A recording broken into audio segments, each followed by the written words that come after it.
Hello viewers, আমি আছি Sakhipur Kakrajan union গরবাড়ি বাজার। দেখতে পাচ্ছেন এখানে আজকে গরুর হাট, কুরবানির গরুর হাট ক্রয় বিক্রয় করা হচ্ছে। এখানে হাজার হাজার গরু ক্রয় বিক্রয় করা হচ্ছে।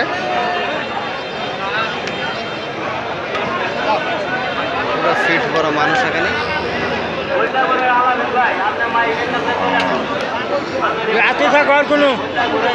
চারোদিকে গরু আর গরু।